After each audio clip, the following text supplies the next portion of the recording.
और सर प्यारा नहीं आता इसमें। ठीक हो गया। सेक्शन नंबर 1, 2, 3 रिवाइज करने।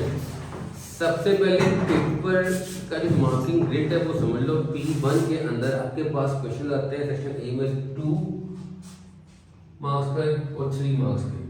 2 मार्क्स पर सिंपल कोई एप्लीकेशन नहीं करनी होती, कोई एग्जाम्पल कोड नहीं करनी होती, एक मिनट कोई एग्जाम्पल कोड नहीं करनी होती, सिंपल आपने डेफिनेशन लिखनी होती है। जबकि 3 मार्क्स में आपने कोशिश करनी होती है कि उसकी रियल लाइफ में एग्जाम्पल कोड करें या जो क्वेश्चन के तो उसने बिजनेस कहा हुआ है उससे लिंक करें। फिर आता है 5 मार्क्स क्वेश्चन। 5 मार्क्स क्वेश्चन में 1 नंबर नॉलेज का होता है, 2 नंबर एप्लीकेशन के होते हैं, 2 नंबर एनालिसिस के होते हैं। अगर आपने जो पॉइंट बताए हैं उसकी एग्जाम्पल को फर्दर एक्सप्लेन नहीं किया, नंबर पूरे नहीं मिलेंगे। ये हो गया P1, यानी कि 5 नंबर वाले क्वेश्चन में 2 नंबर किसके एनालिसिस के। फिर 8 मार्क्स और 12 मार्क्स का क्वेश्चन आता है। 8 मार्क्स में 2 नॉलेज के, 2 एप्लीकेशन के, 4 एनालिसिस के। जबकि 12 मार्क्स में 2 नॉलेज के, 2 एप्लीकेशन के, 2 एनालिसिस के और 6 एवैल्यूएशन के। इसमें 6 मार्क्स एवैल्यूएशन के ये इस साल ही चेंज हुआ है, पहले एवैल्यूएशन के इतने मार्क्स नहीं थे। ठीक है, एवैल्यूएशन क्या होती है कि आपने अपने जजमेंटल पॉइंट पास करने हैं। तो जो लोग कंपोजिट में जा रहे हैं उनके लिए आसान हो जाएगा क्योंकि उनको आइडिया है कि एवैल्यूएशन करनी कैसी है। P3 और 4 में एवैल्यूएशन ही ज़्यादा होती है। मतलब आप लोगों के लिए होगा, स्पेशली आप लोग इसकी प्रैक्टिस नहीं करोगे इसके आंसर समझ में नहीं आएगा। बेटा ये स्कैम की रिक्वायरमेंट है। Depend upon the statement. तुमसे मैंने ऑनलाइन क्लास में भी कहा था, इसे totally depend upon the statement. और स्टेटमेंट में क्या चीज़ पूछ रहा हूँ, ठीक है, स्टेटमेंट पे डिपेंड करता है कि स्टेटमेंट कैसी उसने पूछी है। ठीक है, तो स्टेटमेंट टू स्टेटमेंट ये वेरी करेगा। समटाइम स्टेटमेंट बड़ी सिंपल होती है, आपको वैल्यूएशन करने में बड़ी आसानी हो जाती है। समटाइम स्टेटमेंट बड़ी कॉम्प्लिकेटेड आती है, आपको स्टेटमेंट क्रैक करने नहीं आ रही होती, उसमें प्रॉब्लम होती है वैल्यूएशन करने की। एवैल्यूएशन सिंपल वर्ड्स में होता है कि आप अपने ही जो पॉइंट्स है उस पर आप अपने ही जजमेंटल स्टेटमेंट पास करते हो। पहले पॉइंट्स को हाईलाइट करते हो, फिर अपनी रिकमेंडेशन देते हो, ये कंक्लूड करते हो। ठीक है, ये होती है एवैल्यूएशन। आपकी ये है P1 का ग्रेड। ठीक है, इसी तरीके से आपका P2 का ग्रेड है, वहाँ से कपड़ा ले रहा कपड़ा भी बोला है सुनो पड़ा हुआ इंडस्ट्रियल में। अब जो P2 का ग्रेड है ना, P पेपर 2, ये बताना इसलिए जरूरी भूलना नहीं है। 5 मार्क्स में कितने मार्क्स एनालिसिस के और 8 मार्क्स में 4 और 12वें सवाल में 2 एनालिसिस के और 6 एवैल्यूएशन के। यानी कि आपको हर जगह पे जो नॉलेज के मार्क्स हैं 2, 1, 1, 2 एंड 2, आपके ये जो मार्क्स गिवन है, आपके ये जो मार्क्स गिवन है, इसमें से ले लो फोटो, इसमें फोटो ले लो भाई, ये फोटो ले लो, मेरी बार शेयर जा रही है भाई, बंद हो जाएगी। ठीक है, अब यहाँ पर ये बात क्लियर होगी कि ये हमारा ओवरऑल क्या है, मार्किंग रेट है। हमने इसको ही फॉलो करना, इसको फॉलो नहीं करेंगे कैमरे वाले नंबर नहीं देंगे। ठीक हो गया, तो फिर से बात रिपीट कर रहा हूँ, ये नंबर सिंपल एग्जांपल कोड करने वाले होते हैं। P1 जिसकी मेमोरी अच्छी है, जिसको रियल लाइफ एग्जांपल्स का पता, उसको नंबर मिलेंगे। इसलिए P1 के अंदर आप कोई सी भी जनरल एग्जांपल कोड करते हैं अपने इंटरव्यू से, ठीक है, उससे आसानी हो जाती है। ये था आपका P1 पेपर 1 के हवाले से। अब बात करनी मैंने पेपर 2 की। अब जो पेपर 2 है वो कंपैरेटिवली आसान होता है P1 से, क्योंकि आपने उसको सिर्फ उस तमाम इंफॉर्मेशन से लिंक करना है जो कि केस स्टडी में गिवन है। ठीक है, अब P2 के अंदर जो मार्किंग रेट है वो इससे भी ज़्यादा सिंपल है। ये P1 की थी। P2 के अंदर सबसे पहले अगर मैं बात करूं P2 की, तो P2 के अंदर आपको सेक्शन 2 क्वेश्चन होते हैं, क्वेश्चन 1, क्वेश्चन नंबर 2। ठीक है, इसमें जो मार्क्स की डिवीजन होगी, एक क्वेश्चन होता है 30 मार्क्स का, इसमें 5 पार्ट होते हैं। फर्स्ट पार्ट होगा आपका 1 मार्क का, सेकंड पार्ट आपका होगा 3rd मार्क का। अब थर्ड आपका कोई ना कोई न्यूमेरिकल होगा, न्यूमेरिकल आपको 3 मार्क्स का भी आ सकता है, 2 मार्क्स का भी आ सकता है। उसके बाद जो अगला पार्ट होगा वो या इस मल्टीपल पे कमेंट का पूछ रहा होगा या सिंपल कुछ एडवांटेज और डिसएडवांटेज पूछेगा। ये भी 3 या 4 मार्क्स का आ सकता है। उसके बाद जो अगला पार्ट होगा वो नॉर्मली आपके पास इसमें वो डिस्कस या एनालाइज का वर्ड यूज करके ये क्वेश्चन 6 मार्क्स का भी आ सकता है, 8 मार्क्स का भी आ सकता है। उसके अलावा जो लास्ट पार्ट होता है उसमें हमेशा उसने यहाँ पे कोई ना कोई एवेल्युएशन या रिकमेंडेशन मांगनी है, एवेल्युएशन या रिकमेंडेशन मांगनी है और आपने उसके मुताबिक ही काम करना है। ठीक हो गया। ये आपके पास 10 मार्क्स का भी आ सकता है और 11 मार्क्स का भी आ सकता है। टोटली सब के सब मार्क्स आपके बनेंगे 30। ठीक है। अब बेसिकली जो चीज इंपॉर्टेंट होती है जिसका मार्किंग ग्रेड समझना आपने इन दो का समझना। सर मुकम्मल मतलब चाहिए मुकम्मल मतन अब वो मैंने बुक्स में रखा है क्लियर है सर, वहां कहीं देखो पड़ा होगा। अब यहाँ पर ये चीज जरूरी है कि हम लोगों ने इनका मार्किंग ग्रेड समझना है। किसका 6 मार्क्स वाले क्वेश्चन का और 10 वाले क्वेश्चन का। इनका मार्किंग ग्रेड बहुत सिंपल सा होता है, मुश्किल बिल्कुल नहीं होता। अच्छा इन सब में एक बात याद रखिएगा, जो एनालिसिस के मार्क्स हैं ना 8 वाले क्वेश्चन में वो हमेशा 4 होते हैं और 10 वाले क्वेश्चन में भी सेम, नो डिफरेंस।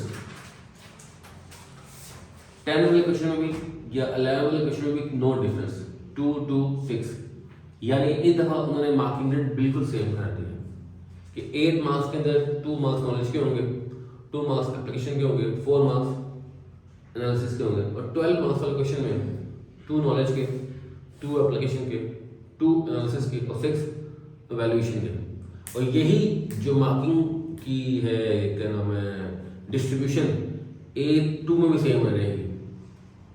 उन्होंने क्या किया पहले डिफरेंटली, उन्होंने A और A2 के अंदर जो मार्किंग ग्रेड है ना 8 12 मार्क्स वाला सबका सेम कर दिया। ठीक हो गया। P2 में एप्लीकेशन क्या होती है जब आप केस से लिंक करते हैं। अगर केस से लिंक नहीं करेंगे तो एप्लीकेशन नहीं होगी। एक बात बता दूं, विदाउट एप्लीकेशन एनालिसिस और एवेल्युएशन के मार्क्स वो मुकम्मल नहीं देता। अगर आपने एवेल्युएशन एनालिसिस के मुकम्मल मार्क्स गेन करने हैं तो प्रॉपर आपको एप्लीकेशन करनी पड़ेगी। एवेल्युएशन के एग्जांपल मैं दे दूंगा और प्लस मैं आपको लिखे हुए आंसर इसके मैंने PDF फाइल बना दी है, इसका जो मैंने पूरा आंसर पढ़े हैं मशीन के, वो ऑलमोस्ट ठीक है। अगर आप उसी को एक दफा गो थ्रू कर लें कल पेपर से पहले। एक और को बुकलेट पड़ेगी, बुकलेट भाई स्कूल में पढ़ेगी, स्कूल में आप जा सकते हैं जाइएगा। वो किसी बने वाले पहले तो पियानो फोटोकॉपी ली दी थी, फिर मैं अपने स्कूल की कैंटीन में फोटोकॉपी ली थी, उसकी फोटोकॉपी ली। सॉफ्ट में नहीं पड़ी बेटा, हार्ड कॉपी मेरे पास होती है, वो सेंड कर देता। ठीक हो गया। अब सेक्शन नंबर 3 से मैं स्टार्ट कर लेगा, मैं देके जाऊंगा पेपर से नाम जब आऊँगा मंडे से तो आपको देके जाऊंगा। अब मैं स्टार्ट करने जा रहा हूँ सेक्शन नंबर, ये तो इसकी मैं PDF फाइल बना दी है, वो तो PDF बना सेंड भी कर दी PDF फाइल बना। अच्छा अब सबसे पहले सेक्शन नंबर 1 से मैं स्टार्ट करने जा रहा हूँ। फटाफट क्लिक करूँगा, वो थ्रू करूँगा इसको। ठीक है। सेक्शन नंबर 1 का फर्स्ट चैप्टर है, इसका नाम है एंटरप्राइज। इस चैप्टर में से नॉर्मली जो पेपर में पॉइंट में चीजें आती हैं वो सिर्फ 2 हैं। सबसे पहले क्वालिटीज और कैरेक्टरिस्टिक्स ऑफ एंटरप्रेन्योर और सक्सेसफुल एंटरप्रेन्योर की क्वालिटीज हैं वो क्या होती हैं। न्यू टॉपिक इसमें ऐड अप हुआ है, difference between intrapreneur and entrepreneur. ये नया टॉपिक है, चांसेस हैं इसके आने के। उसके अलावा इस चैप्टर में से जो सवाल बार बार आया हुआ है वो ये आया हुआ है कि वाई एंटरप्राइज और businesses are important for any economy. Important for any economy. Business क्या होता है आदमी, उसको अस्सी मैं ही बोलूँगा, आप सुनोगे सारे। बिजनेस क्या होता है? An organization that carries out activities in order to satisfy customer needs and wants. By using 4 factors of production, ये लाजमी कहना है वरना नंबर नहीं मिलेगा। अगर बिजनेस को डिफाइन करना है तो आपने कहना है any activity in which 4 factor of production are used to produce good and service in order to fulfil the need and want of public is known as the business. अब For a business we need factor of production. What are they? The factors without which business can't exist. ठीक है? They are the mandatory factors like land, labor, capital and entrepreneur. The capability or the ability of an entrepreneur to take the risk to start a new business is known as enterprise. The ability of the entrepreneur to take the risk to start a new business is known as enterprise. Now इसके अलावा जो अगली इसमें से बात आते हैं topic आता है एडेड वैल्यू. वो क्या होता है? The difference between the selling price and the cost price. The difference between the selling price and cost price. What are the ways by which business can add the value? Add up new feature, change packing. Number 3, do more advertisement. Number 4. Process करना किसी good को raw material को process करो वो तो added value होगी ना. अब ये हम कहते हैं एक पैकिंग चेंज करते हैं, नया डिजाइन चेंज करते हैं, नया फीचर ऐड अप करते हैं, रॉ मटेरियल आप उसका चीपली परचेज कर दें, प्राइस उसकी ज़्यादा कर दें या उसकी ज़्यादा प्रमोशन एडवर्टाइजमेंट करें, उसको एक ब्रांड बनाते हैं, तो भी क्या होती है? आपकी एडेड वैल्यू होती है. ये सवाल नॉर्मली 5 मार्क्स का आता है. उसके अलावा आपसे वो बिजनेस के टाइप्स की बात करता है as per the geographical boundaries. Type of business as per the geographical boundaries. Business आपके पास 3 तरह के होते हैं: local business, national business and multinational business और इंटरनेशनल बिजनेस. लोकल बिजनेस कौन सा होता है? The business which is normally situated in a small town, a small city, उसको क्या कहते हैं? Local business. नेशनल बिजनेस कौन सा होता है? जो कि पूरी एक कंट्री की बाउंड्री तक एग्जिस्ट करता है. ठीक है, इसकी ब्रांचेस ऑलमोस्ट तमाम कंट्री के मेट्रो सिटीज में हो, उसको क्या कहते हैं? एक की नेशनल बिजनेस है. दूसरा आपका होता है इंटरनेशनल या मल्टीनेशनल बिजनेस. इंटरनेशनल बिजनेस क्या होता है? जो अपने प्रोडक्ट को इंटरनेशनल मार्केट में सेल आउट कर रहा हो, वो इंटरनेशनल बिजनेस होता है. लेकिन मल्टीनेशनल बिजनेस कौन सा होता है? जिसकी फैक्ट्री या अपनी रिटेल आउटलेट्स दूसरी कंट्रीज में भी हो.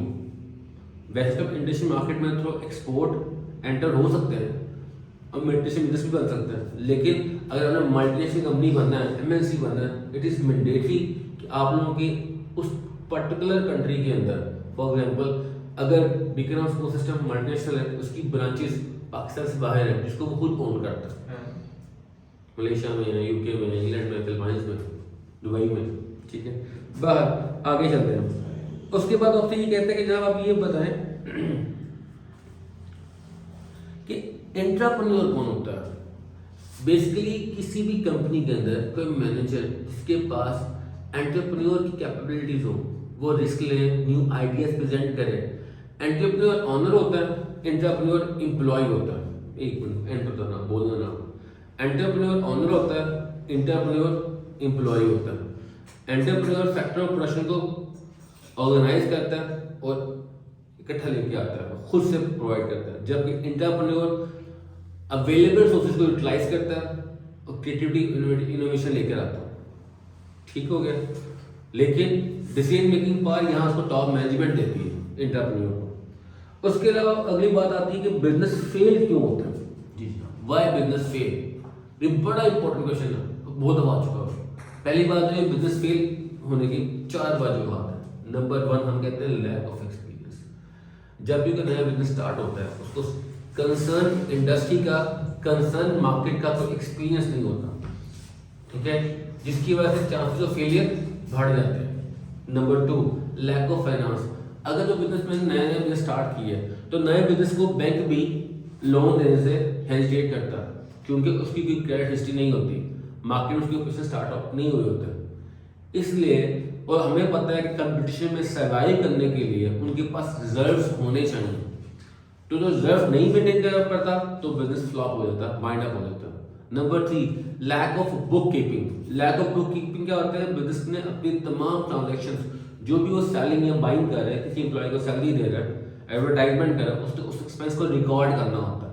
उसको क्या कहते हैं? Bookkeeping. When business accountant make the record of all transactions, it is known as bookkeeping. वो बुक कीपिंग नहीं करते, उनको एंड पता नहीं चलता वो प्रॉफिट में या लॉस में, जिसकी वजह से बिजनेस वाइंड अप हो जाता है.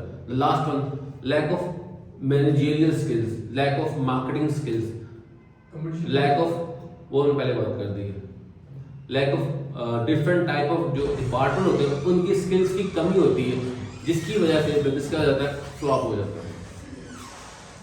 उसके अलावा अगला सवाल आता है कि कोई भी बिजनेस किसी भी कंट्री के लिए इतना इंपॉर्टेंट क्यों होता है? कोई भी बिजनेस किसी भी कंट्री के लिए इतना इंपॉर्टेंट क्यों होता है? Why businesses are important for economy? Number one, it will create jobs. It will create job, जब जॉब से क्रिएट होगी, लोगों के पास पैसा होगा, उनकी लिविंग स्टैंडर्ड अप होंगे, वो बिजनेस के प्रोडक्ट को परचेज करेंगे। अली बस करो। उसके बाद वो कहते हैं it will provide tax to the government. जितने बिजनेस डेवलप होंगे वो गवर्नमेंट को टैक्स प्रोवाइड करेंगे। और always remember, tax is the only source of income in front of a government. अब जो टैक्स गवर्नमेंट को मिलता है वो कंट्री की वेल्फेयर पे एक्सपेंड करती है। ठीक है, ये मैं आपको सिर्फ कनेक्शन पॉइंट्स बता रहा हूँ, डिटेल में नहीं जा रहा है, इतना भी काफ़ी है, आप लिख दें तो रिलेट करके। अगली बात, दो बातें हो गई, जॉब प्रोवाइड करती है, टैक्स प्रोवाइड करती है। नंबर 3, ये कंट्री मैन को वैरायटी ऑफ गुड्स प्रोवाइड करती है। Now the country man have the choice करने के बाद उन चीज़ों को चूज करती है जो उनको पसंद होती है। वैरायटी होने के बाद उनके पास चांसेस सिलेक्शन बढ़ जाते हैं, उनके नीड को फुलफिल किया जा सकता है। ठीक हो गया। नंबर 4, इसकी वजह से जब भी बिजनेसेस डेवलप होते हैं तो मुल्क में इकोनॉमिक एक्टिविटी तेज होती है। मुल्क में क्या तेज होता है? इकोनॉमिक एक्टिविटी तेज होने की वजह से मुल्क का जीडीपी बढ़ता है। जीडीपी क्या होता है? Gross domestic product. जीडीपी का मतलब होता है एक साल के अंदर एक मुल्क के अंदर कितनी गुड एंड सर्विसेज प्रोड्यूस होती हैं। ठीक है, how many good and services produce within a country within a year is known as GDP. Business की वजह से कंट्री का जीडीपी इंक्रीज होता है, यानी कि मुल्क में इकोनॉमिक एक्टिविटी बढ़ती है, जिसकी वजह से आपके ओवरऑल मुल्क में क्या आती है? खुशहाली आती है। ये बिजनेस की इंपॉर्टेंस है किसी भी इकोनॉमी के लिए। ठीक हो गया। उसके अगले टॉपिक आता है बिजनेस प्लान। बिजनेस प्लान क्या होता है? हमने A2 में तो डिटेल से पढ़ना, लेकिन यहाँ पर उसने उसके फिर भी कोई डिटेल बताई है। बिजनेस प्लान क्या होता है? बेसिकली जब भी कोई बिजनेस नया शुरू किया जाता है, ठीक है, हमें एक गाइडेंस चाहिए होती है। उस गाइडेंस के लिए हम अपने लिए बिजनेस प्लान बनाते हैं और समटाइम किसी एक्सटर्नल से बनवाते हैं। ठीक है, बिजनेस प्लान क्या होता है? A document which contain the overall objective of the business. It will contain about the name and address of the head office. Number 3, it will contain the different details regarding how they will do the marketing, how will they do the financing, and how they deal with the operation and production department. And it also contain the expected financial statements. अंदाजन वो 3 statements को मिलाकर लगाई होती हैं। Income statement भी लगाता है, बैलेंस शीट भी लगाता है और कैश फ्लो स्टेटमेंट भी लगाता है। तो डेफिनेशन आप बताएंगे वो भी इससे रिलेट कर, क्या नाम है उसका, जो एक होती है जो इंटरनल वर्किंग्स की बताते हैं बिजनेस का, एक होता है जो उसका नाम है हेड ऑफ बिजनेस। बेटा असल में वो दो चीजें, वो लीगल डॉक्यूमेंट होते हैं किसी भी कंपनी के, उसको हम कहते हैं आर्टिकल ऑफ एसोसिएशन और मेमोरेंडम ऑफ एसोसिएशन, वो बात की बात है। इसे क्या कहते हैं? Business plan. अब बिजनेस प्लान होने के फायदे क्या होते हैं? पहली बात, आपको सेंस ऑफ डायरेक्शन मिलेगी, आपको आइडिया होगा भाई मेरे टारगेट क्या है, मैंने क्या करना है, नंबर 1। नंबर 2, बैंक से जब लोन लेना होता है तो नए बिजनेस के पास कोई आइडिया होता नहीं, तो अपना लोन बैंक को प्रेजेंट करता है बिजनेस प्लान। बैंकर उसको देखता है, उसको एवेल्युएट करता है, वो देखता है कि इसके आइडिया में इतना दम है कि मार्केट में फ्लरिश कर सकेगा या सर्वाइव कर सकेगा, उसके बाद उसको लोन सेक्शन करता है। ठीक है जी। नंबर 3, वो अपनी परफॉर्मेंस को रियल लाइफ में एवेल्युएट करने के लिए बिजनेस प्लान उसको एक ऑब्जेक्टिव सेट करके दे देता है। ये आपकी क्या है? बिजनेस प्लान की इंपॉर्टेंस है। ड्रॉबैक्स क्या है इसके? बट ड्रॉबैक ये है कि ये प्लानिंग है, टाइम टेकिंग होती है, it may be right, it may be wrong. और बिजनेस प्लान को डेवलप करने के लिए you have to perform a lot of market research. छोटा बिजनेस ही कर नहीं पाएगा, larger business they have funds, तो वो एक्सटर्नल लोगों को हायर करके मार्केट रिसर्च परफॉर्म कर लेते हैं। ठीक है, ये सेक्शन 1 का चैप्टर 1 हो गया। अगले चैप्टर के अंदर वो बिजनेस की टाइप्स की बात करेगा। बिजनेस की टाइप्स की बात करें तो हम कहते हैं बिजनेस स्ट्रक्चर। अब बिजनेस के टाइप की हम बात करते हैं तो पहले हम बात करते हैं as per ownership and control. Type of business as per ownership and control, वो दो होती हैं। Number 1 private sector, number 2 public sector. Private sector क्या होता है? A sector in which businesses are owned and controlled by private individuals. एक बात बताऊं आप लोगों को, आप लोग जब पेपर करना शुरू करेंगे तो प्लीज सवाल करने से पहले ब्रेनस्टॉर्मिंग कर लें। सवाल लिखते वक्त मत सोचिएगा, जो बंदे भी सवाल लिखते वक्त सोचते हैं उनका वो रिदम नहीं बन पाता। अगर आपने 2 पॉइंट्स भी बताने हैं तो प्लीज पहले उसको लेड पेंसिल से सवाल के ऊपर लिख लें, क्या मैंने इस पे इस 2 पॉइंट्स की बात करनी है। नॉर्मली आप लिखते वक्त सोचते हैं, जब लिखते हुए सोचते हैं तो रिदम टूट जाता है। पहले माइंड में क्वेश्चन को इजी वर्ड्स में अपने आप कन्वे करें कि भाई ये सवाल है, हमें पता है इसका ये मार्किंग ग्रेड है, मैं डिटेल में नहीं जाना। मेरी बात समझ लग रही? मार्किंग ग्रेड बताने का पर्पज ये होता है कि स्टूडेंट जब क्वेश्चन को अटेंड करने बैठे उसके माइंड में होगी ये मार्किंग ग्रेड है, मैं इसको फॉलो करना है। यहां तक बात क्लियर है?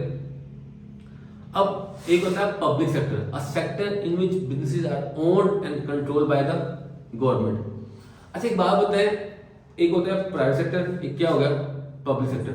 जो प्राइवेट सेक्टर का बिजनेस होता है इसके ऑब्जेक्टिव क्या होने चाहिए और पब्लिक सेक्टर बिजनेस के ऑब्जेक्टिव क्या होने चाहिए। जो प्राइवेट सेक्टर होता है इसका पहला ऑब्जेक्टिव होता है प्रॉफिट मेकिंग, ठीक है, वो प्रॉफिट कमाना चाहता है, जबकि जो पब्लिक सेक्टर बिजनेस होता है वेलफेयर ऑफ द कंट्री, ठीक है जी।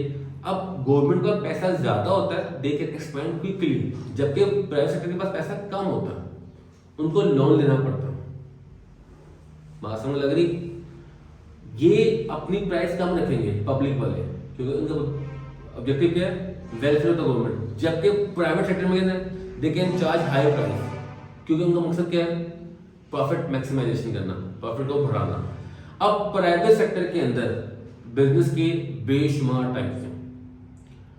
पहले टाइप को हम कहते हैं अनइनकॉर्पोरेटेड। हाँ जी पूछिए ना। सर जो CSR में और गवर्नमेंट सेक्टर में क्या फर्क होता है? मतलब CSR सोशली अवेयर होते हैं और जो government of welfare of politically होती है, जो उनका एम होता है, उनके एम में क्या फर्क है? जब ऑब्जेक्टिव्स में आऊंगा ना उसको बताता हूँ। पहली बात तो जो बिजनेस के हम टाइप्स की बात करते हैं, अब बात होगा सिर्फ प्राइवेट सेक्टर की। प्राइवेट सेक्टर के अंदर आपके पास नंबर 1 हम कहते हैं अनइनकॉर्पोरेटेड बिजनेस। दूसरा पास होता है इनकॉर्पोरेटेड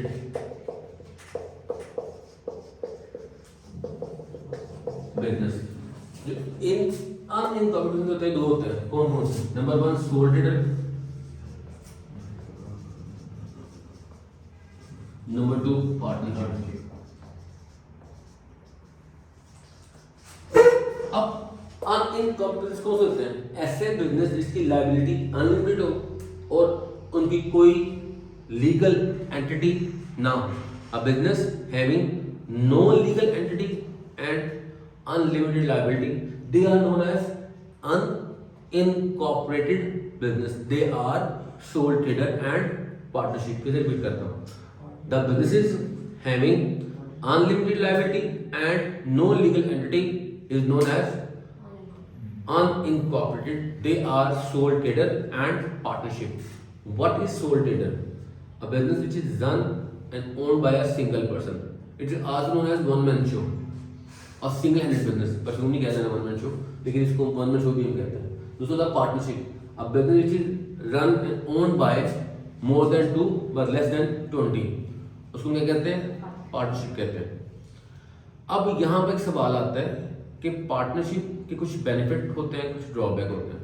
सिंपल सी बात है, पार्टनरशिप को स्टार्ट करना आसान है, नंबर 1। नंबर 2, क्योंकि एक इंसान होता है, फैसले जल्दी होते हैं, वो अपना बॉस खुद होता है, किसी इंटरेस्ट लेने नहीं पड़ती। ये मैं इजी वर्ड्स में बता रहा हूँ, ऐसे भी लिखा हो तो नंबर पूरे मिलेंगे। पहली बात क्या मैंने कहा है कि उसके डिसीजन क्विक होते हैं क्योंकि वो अपना बॉस खुद ही है, किसी में उसने नहीं लेना। नंबर 2, उसको इंडिपेंडेंट होती है, ठीक है जी। नंबर 3, वो तमाम कामों को खुद लुक आफ्टर कर लेता है और तमाम मुनाफा, तमाम प्रॉफिट उसकी जेब में जाता है। अगर ये इसके बेनिफिट के ड्रॉबैक्स में होंगे। Number 1 unlimited liability. Unlimited liability क्या होती है? इन case of loss and damage, in case of loss and damage his personal belonging will be at risk. Unlimited liability means a business in which in case of loss or damage the owner's personal property or personal belonging will be at risk. Last time, unlimited liability means a business in which in case of loss or damage the personal belonging of the owner will be at risk. It is known as unlimited liability. तो unlimited liability सबसे बड़ा drawback है। Number 2, in case of illness his business will be discontinue, क्योंकि अकेला आदमी होगा वही देख रहा तो बिजनेस डिसकंटिन्यू हो जाएगा, ठीक है। Number 3, lack of finance, has it is single person and unincorporated, तो bank and other financing institutions will hesitate to provide them loans. यहाँ तक बात समझ लग रही है कि नहीं लग रही? अब आगे चलते हैं, ना करो यार। दूसरा आता है पार्टनरशिप। पार्टनरशिप क्या होता है? A business which is run and owned by more than 1% और लेस देन 20, इसके बेनिफिट क्या होंगे? एक से ज्यादा लोग हैं तो डिसीजन वाइज होंगे, more brains more ideas, decision will be wise as compare to sole trader. एक बात सुन लीजिएगा, ये पहला कंसेप्ट है बिजनेस का, जो आपने जब भी इसके सवालों के जवाब लिखने हैं तो कंपैरिजन में लिखना है। किस में लिखना है? कंपैरिजन। आपने इसको किसी से कंपेयर कर देना। अगर आप ड्रॉबैक बता रहे हैं पार्टनरशिप का, सोल ट्रेडर से ये कंपनी से लिंक करना है, किसी की कंपैरिजन में इसका जवाब बताना है, डायरेक्ट लिखना नहीं, उसको नंबर को रिवॉर्ड नहीं करेगा। बात समझ लग रही? आपने क्या बताना है? In the partnership they have more than 2%, so it's mean more brilliant as compared to sole trader, so they can make wise decisions which may lead to more profits। समझ लगी? अगली बात आती है इसमें division of work, as here more persons so they can divide their duties, while in sole trader is a single person, so maybe the person can't perform all the tasks very efficiently। समझ लग रही कि लग रही? अब ये इसके थे बेनिफिट। ड्रॉबैक्स क्या होंगे? Once again slow decisions and conflicts, why? As they are more brains they will take time to make the decision as compare to sole trader, because in sole trader there is single person, decision will be quick. Is that clear? Number 2, unlimited liability. Again unlimited liability mean a business in which in case of loss or damage the personal belonging of the owner will be at risk. Same case of sole trader will be in partnership. In case of loss and damage their personal belonging will be at risk and they can sell it out to fulfill the loan on business। ठीक हो गया? ये किसके point थे? Partnership की। आगे बात करते हैं कंपनी। कंपनी दो तरह की होती है, private limited company and publicly limited company. जो प्राइवेट लिमिटेड कंपनी होती है हम कहते हैं ऐसी कंपनी जिसके शेयर्स आम जनता को हम नहीं बेच सकते, आम लोगों के शेयर नहीं बेच सकते। A company which can not sell its share to the general public is known as private limited company. Private limited company को हम क्या कहते हैं? इसमें लिखते हैं हम प्राइवेट लिमिटेड कंपनी। अच्छा, इसको ना पाकिस्तान में कहते हैं पीवीटी एलटीडी, जबकि इसको दुबई में कहते हैं LLC, limited liability company. Pakistan में क्या कहते हैं? Pvt LTD, private limited company, या दुबई में क्या कहते हैं? एलएलसी, यूरोप में यही कहते हैं लिमिटेड लायबिलिटी कंपनी। नंबर 2 आपकी है public limited company, public limited company, इसको कहते हैं PLC। पब्लिक लिमिटेड कंपनी कौन सी कंपनी होती है? वो कंपनी जो अपने शेयर आम लोगों को बेच सकती है। ऑलवेज रिमेंबर इन दोनों कंपनियों के दो डॉक्यूमेंट्स बड़े इंपॉर्टेंट होते हैं, जिसको हम कहते हैं AOA आर्टिकल ऑफ एसोसिएशन, दूसरा कौन होता है MOA memorandum of association. These are two legal documents that should be made by the companies. One is AOA article of association and number 2 is memorandum of association। article of association, articles क्या होते हैं? Rules and regulation, कि company किन rules regulation पे चलेगी, क्या rules होंगे, क्या रेगुलेशन होंगे, क्या डोर्स होंगे, क्या रूल्स होंगे। जबकि मेमोरेंडम में क्या होता है? कंपनी कहाँ पर वाक़ है, कंपनी के जो बेसिक बोर्ड ऑफ डायरेक्टर्स हैं, जिसे कहते हैं BODs, बोर्ड ऑफ डायरेक्टर्स, वो कौन है, उनके नाम क्या है, उनके एड्रेसेस क्या है, ठीक है, उन्होंने कितना पैसा इन्वेस्ट किया हुआ है, सारी बातें लिखी होती है। Is it clear? अब कंपनी जो होती है ना, प्राइवेट लिमिटेड कंपनी और पब्लिक लिमिटेड कंपनी, इनकी कुछ डिफरेंसेस हैं। इनकी कुछ क्या है? डिफरेंसेस हैं। पहला डिफरेंस क्या है कि भाई पब्लिक लिमिटेड कंपनी अपने शेयर्स आम लोगों को बेच सकती है, जबकि प्राइवेट लिमिटेड कंपनी नहीं बेच सकती। Number 2, public limited company size में प्राइवेट लिमिटेड कंपनी से बहुत बड़ी होती है, ठीक है, और इनके पास they have different options to raise funds as compare to private limited company, because public limited company can issue shares as well as debentures. वो शेयर इशू कर सकती है और डिबेंचर इशू कर सकती है, इसलिए उसका साइज बड़ा है। यहाँ तक बात समझ लगी? पक्की बात है।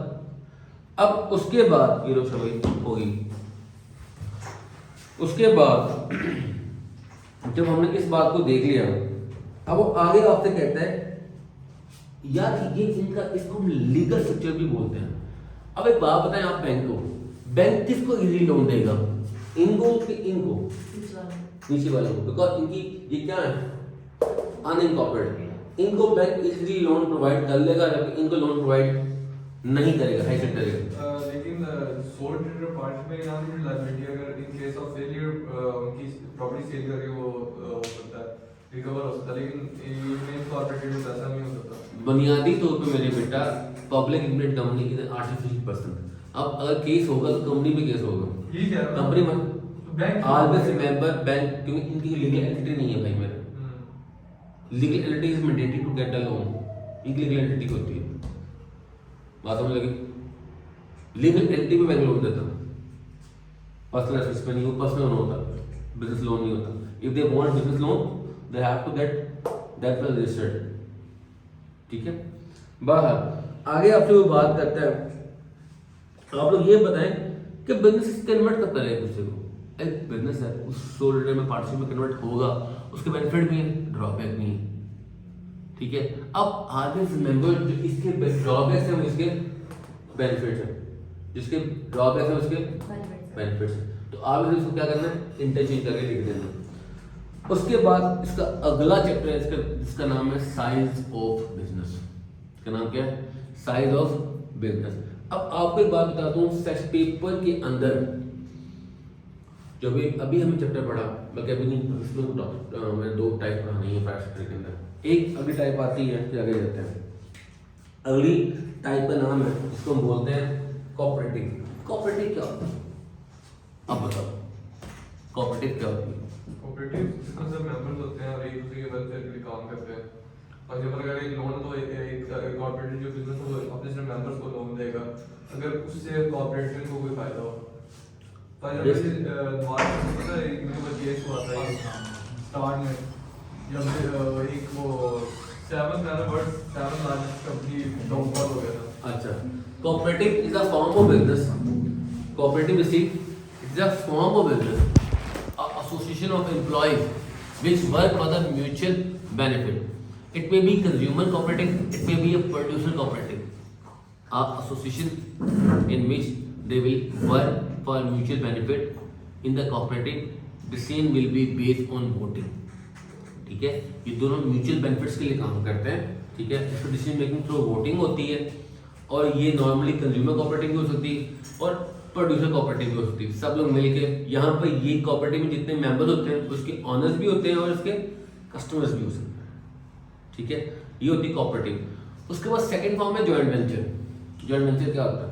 जॉइंट वेंचर में होता है जब 2 बिजनेस मिलके एक नए प्रोजेक्ट पे काम करें, 2 बिजनेस मिलके एक नए प्रोजेक्ट पे काम करें, उसको हम क्या बोलते हैं? Joint venture.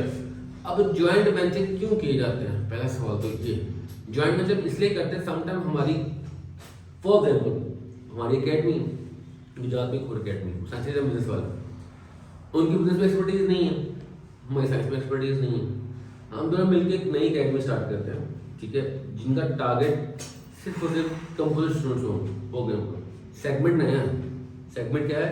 नया है, उसकी ओवरऑल अकेडमी नहीं, लेकिन स्टडी कोर्स भी कायम है, वहाँ से लर्निंग भी कायम है, सिर्फ अपनी अपनी उनकी आइडेंटिटी तो कायम है, सेपरेट है, लेकिन दोनों ने मिलकर एक नया प्रोजेक्ट शुरू किया है, जहाँ पर वो दोनों कहते हैं हम लोग सिर्फ कंप्यूटर स्टूडेंट्स को डील करेंगे, ठीक है, और 1-to-1 ग्रुप क्लासेस होंगे, जस्ट 1 आवर 1 आवर वो हम लोग वहाँ जाएंगे, 1 आवर वो वहाँ पर उस प्रोजेक्ट पे काम करेंगे। इसको क्या बोलते हैं? Joint venture. इससे सेल बढ़ जाती है, कंपटीशन कम हो सकता है। ड्रॉबैक क्या है? ड्रॉबैक होता है दोनों के अपने अपने बिजनेस चल रहे होते हैं, तो उनका शायद उस पर फोकस ना हो, अपने बिजनेस पे फोकस ज़्यादा हो, प्रॉफिट शेयर होता है, ठीक है जी, और वो जो अर्न करते हैं वो आपस में शेयरिंग हो रही होती है। और जब दो डिफरेंट बिजनेस आपस में मिलकर नए काम शुरू करते हैं तो दोनों का बिजनेस की माइंडसेट में, कल्चर में डिफरेंस होता है, जिसकी वजह से वो सर्वाइव करना मुश्किल हो जाता है। अच्छा जी, इसकी अगली टाइप आती है फ्रेंचाइज। फ्रेंचाइज क्या होती है? Franchise basically when a business lend its name to another business. ठीक है, अब Punjab group of colleges Punjab का बहुत बड़ा नाम है जो अपनी फ्रेंचाइज बेस्ड है। फ्रेंचाइज में क्या होता है? जो बिजनेस फ्रेंचाइज सेल करता है उसको कहते हैं फ्रेंचाइजर। जो बिजनेस फ्रेंचाइज को परचेज करता है उसमें कहते हैं फ्रेंचाइजी। Franchisor and franchisee. अब पंजाब ग्रुप ऑफ कॉलेजेस का हेड ऑफिस कहाँ पर है? लाहौर के अंदर। उनकी वेबसाइट के अंदर जब भी फॉर एग्जांपल मैंने फ्रेंचाइज ले ली कहाँ पर? ओकाड़ा की। ठीक है, अब लिखा आ गया Punjab group of colleges in Okara. ठीक है, अब वो उनकी वेबसाइट पे भी मेरा नाम ऐड अप हो गया। पब्लिसिटी कौन कर रहे हैं? हेड ऑफिस वाले। अब फ्रेंचाइजी को पब्लिसिटी करनी नहीं पड़ेगी क्योंकि फ्रेंचाइजर सबकी पब्लिसिटी खुद ही करेगा। ठीक है, क्योंकि ब्रांड नेम स्ट्रांग होता है। आदर्श मेंबर स्ट्रांग ब्रांड नेम वाले ही अपनी फ्रेंचाइज को सेल करते हैं। जिसका ब्रांड नेम डेवलप नहीं हो पाता वो फ्रेंचाइज सेल नहीं करता। फ्रेंचाइज सेल करने का उनका फायदा क्या होता है? उनको हर साल एक फिक्स परसेंटेज ऑफ प्रॉफिट मिलता है। नंबर 2, उनका बिजनेस एक्सपैंड हो रहा है। उनका ब्रांड नेम क्या हो रहा है? एक्सपैंड हो रहा है। ठीक है जी, और वो ड्रॉबैक्स क्या होंगे? अब फ्रेंचाइजी को बेनिफिट्स क्या होता है? नंबर 1, फ्रेंचाइजी को बेनिफिट ये होता है कि उसको मार्केटिंग करनी नहीं पड़ती। उसको बिजनेस स्टार्ट करते ही सेल मिल जाती है due to strong established brand. ठीक है, नंबर 2, वो अपनी फोकस, क्योंकि marketing is a very tough job for newly developed business. ठीक है, तो वो अपना फोकस बकाया डिपार्टमेंट में करके अपनी एफिशिएंसी और इफेक्टिवनेस पे प्रॉफिट मार्जिन को इंक्रीज कर सकता है। लेकिन फ्रेंचाइजी को ड्रॉबैक है उसको हर साल उसको प्रॉफिट में शेयर करना पड़ता है, फीस देनी पड़ती है किसको? फ्रेंचाइजर को। फ्रेंचाइजर को ड्रॉबैक क्या होता है? अब उसने मुझे फ्रेंचाइज भेज दी, मैंने जनाब उनके स्कूल में 2, 3, 4 सिगरेट पिए और शुरू हो गया जनाब टकला या सिगरेट पी रहा या डीजे सिगरेट पीता, तो क्या हो गया? मैंने उनकी ब्रांड रेपुटेशन की धज्जियां उड़ा दी। नाम क्या था? पंजाब ग्रुप ऑफ कॉलेज का। गया तो वहाँ पर टकलो में 2 सिगरेट फूके, वहाँ फाद साहब बैठे थे, उन्होंने वहाँ बैठ के सुपारी खा के मस्त हो गए, जो का देखा जाता है। ठीक है, बात ये आपकी थी फ्रेंचाइज। जी करने के बाद कोऑपरेटिव तो जरा डिटेल में एक्सप्लेन करना। कोऑपरेटिव डिटेल में आने का फायदा कौन है? तो बहुत डिटेल में आते नहीं। कोऑपरेटिव्स मैंने पहले बता दी है, एसोसिएशन ऑफ पर्संस। ठीक है, अब ये एसोसिएशन पर्सन बनाई जाती है जिसमें वो म्यूचुअल बेनिफिट के लिए काम करता है। ठीक है, अब अगर हम 5 दोस्त हैं, ठीक है, हम 5 स्टूडेंट्स हैं, हम लोग स्टेशनरी परचेज करते हैं। हमने क्या क्यों ना यार हम लोग एक ना स्टूडेंट कोऑपरेटिव बना लेते हैं। जितने भी गुजराती स्टूडेंट्स हैं वो हमारे पास आए। ठीक है, हम 4 लोग हैं, हम वहाँ पर कस्टमर भी हो सकते हैं। हमने मिलके सामान खरीद लिया। अब हमें अगर बिजनेस को एक्सपैंड करना है हम वोटिंग करेंगे, बिजनेस को भी डिसीजन करना है हम वोटिंग करेंगे। ठीक है, डिसीजन मेकिंग डिले हो जाती है चक्कर में, ये ड्रॉबैक। नंबर 2, कोऑपरेटिव को लोग बिजनेस नॉर्मली कंसिडर नहीं करते क्योंकि उनको पता है तो who will be the main representative of the business, जिसकी वजह से जब भी नेगोशिएशन में जाता है तो फ्लॉप हो जाता है क्योंकि हर बंदे बहुत होता है वहाँ पर। ठीक हो गया, ये कोऑपरेटिव के ज़्यादातर वो जब भी पूछते हैं ना वो आपको डेफिनेशन पूछता है और बेनिफिट पूछता है। यहाँ पर क्योंकि हर बंदा एक दूसरे को जानता होता है, एक फ्रेंडली एटमॉस्फेयर की वजह से हेल्दी एनवायरनमेंट होता है और जिससे बिजनेस फ्लरिश कर सकता है अगर सब मेंबर एक दूसरे के साथ सीरियस हो। ठीक है, उसके बाद जो आगे आपने उसने बात करनी है उससे बात करनी है साइज ऑफ बिजनेस की। बिजनेस का साइज मेजर कौन करना चाहता है? वो होते हैं स्टेक होल्डर्स। स्टेक होल्डर्स क्या होते हैं? अ person, a group of person having interest in business performance. A group of persons having interest in business performance, they want to know about the size of business. Why it is important? इस size का पता होना चाहिए क्योंकि number 1, अगर business to some extent size of business will explain about the success of a business. Normally एक layman आदमी कहता है कि बिजनेस जितना कामयाब होगा तो साइज उतना ही लार्जर होगा। ठीक है, एक कॉमन मैन की सोच। अब होता क्या है कि साइज ऑफ बिजनेस को मेजर करने के लिए हमारे पास डिफरेंट मेजर्स हैं। पहली मेजर है नंबर ऑफ वर्कर्स या number of employees. For example Gujarat के अंदर एक पाक फैन है, एक रॉयल फैन है। पाक फैन में 200 बंदा काम कर रहा है, रॉयल फैन में 150 बंदा काम कर रहा है।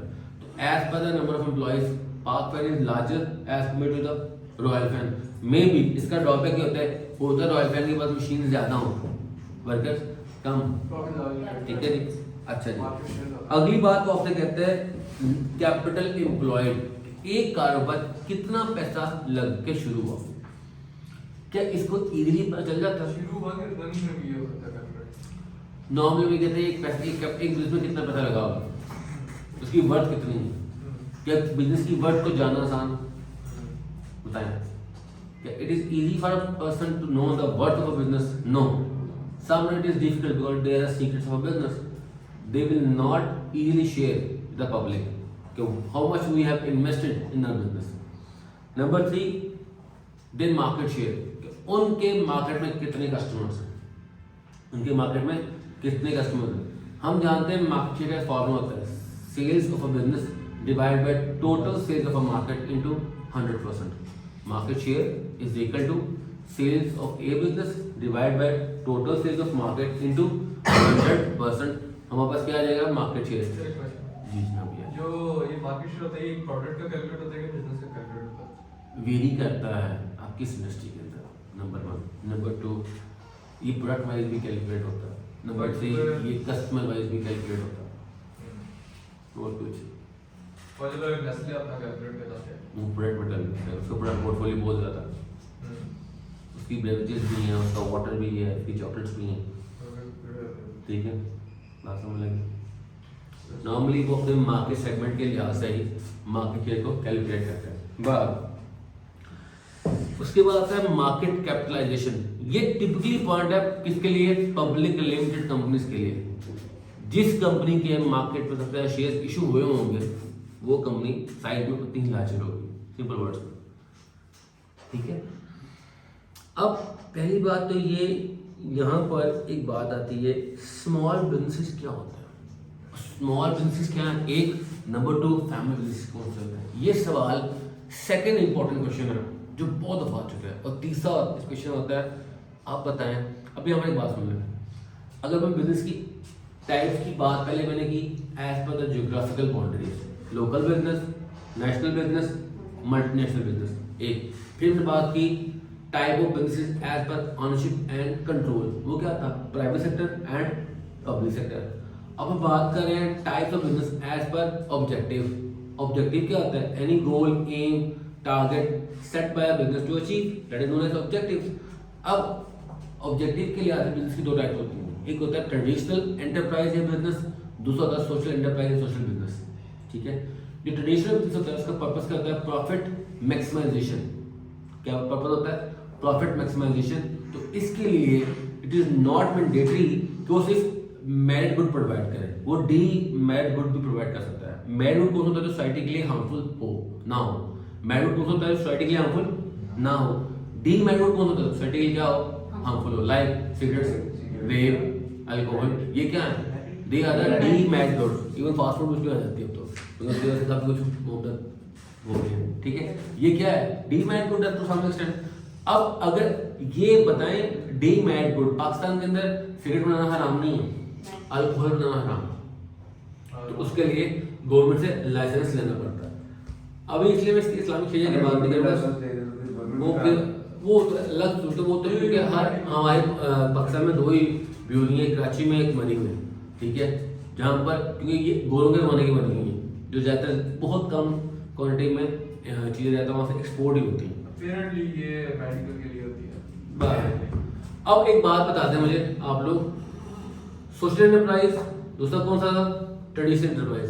तो सोशल एंटरप्राइज होता है उसके ऑब्जेक्टिव को कहते हैं ट्रिपल बॉटम लाइन।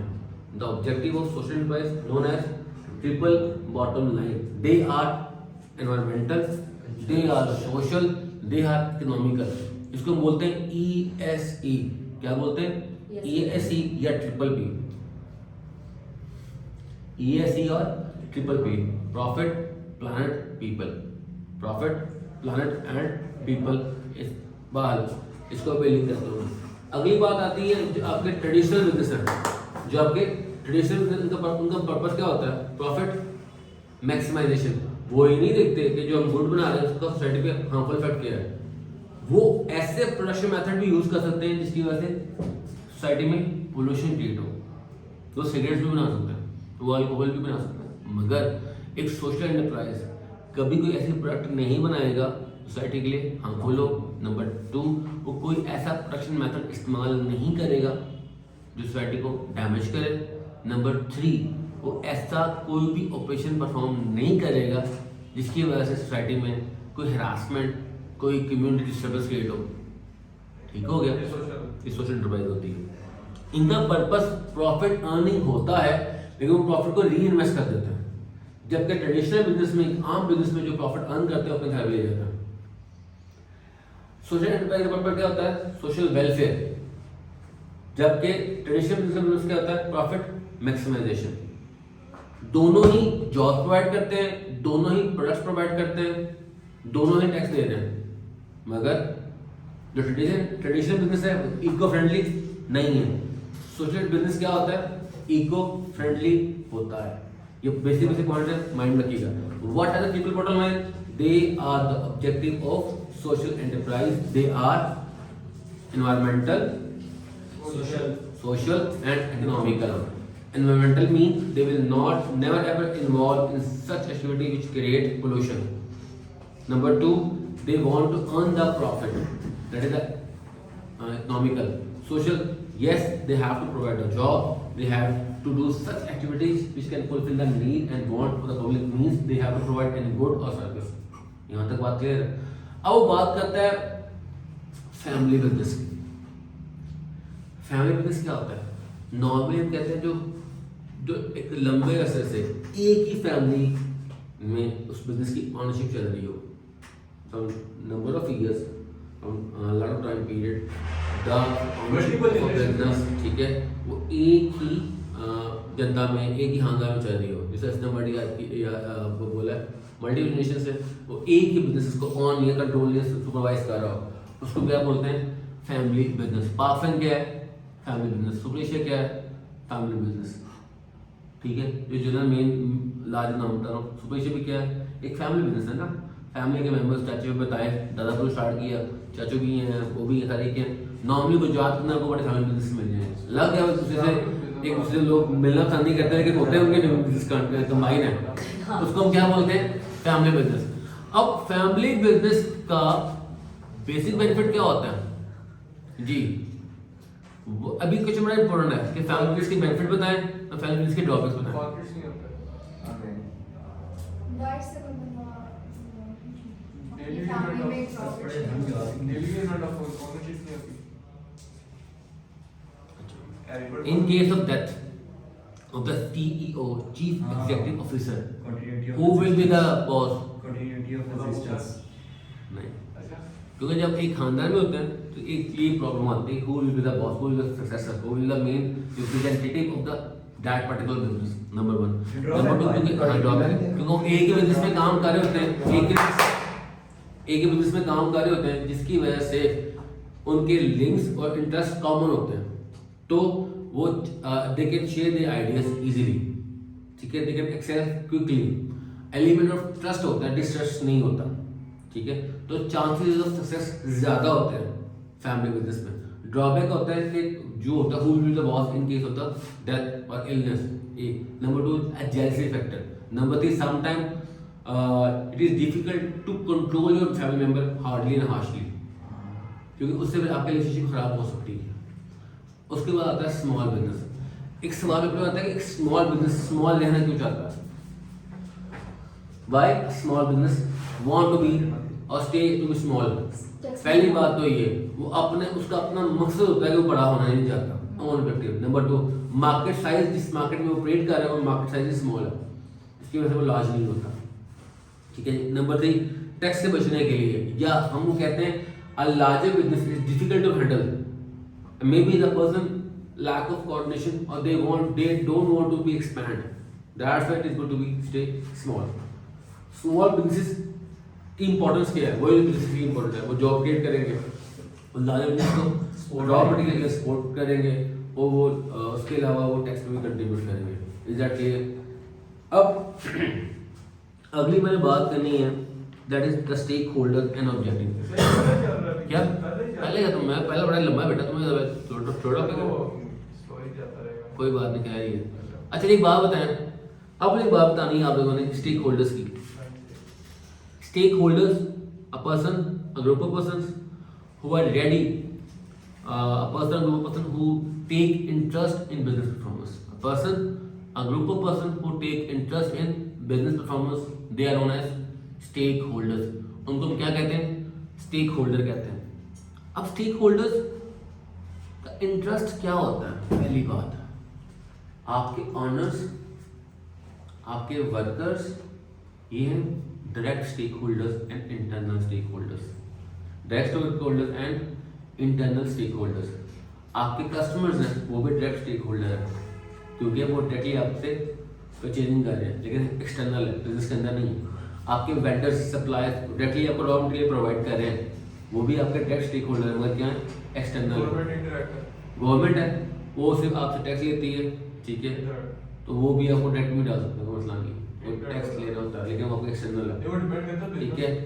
उसके अलावा आपके जितने के कंपटीशन, आपके जो कंपेटिटर्स हैं वो इनडायरेक्ट है, आपकी जितनी कम्युनिटी वो इनडायरेक्ट है, ठीक है, क्योंकि वो उस जो भी उस ट्रांजेक्शन में इन्वॉल्व नहीं होगा, बाइंग एंड सेलिंग में इन्वॉल्व नहीं ना होगा, वो क्या बन जाएगा? इनडायरेक्ट, ये थर्ड पार्टी, ठीक हो गया।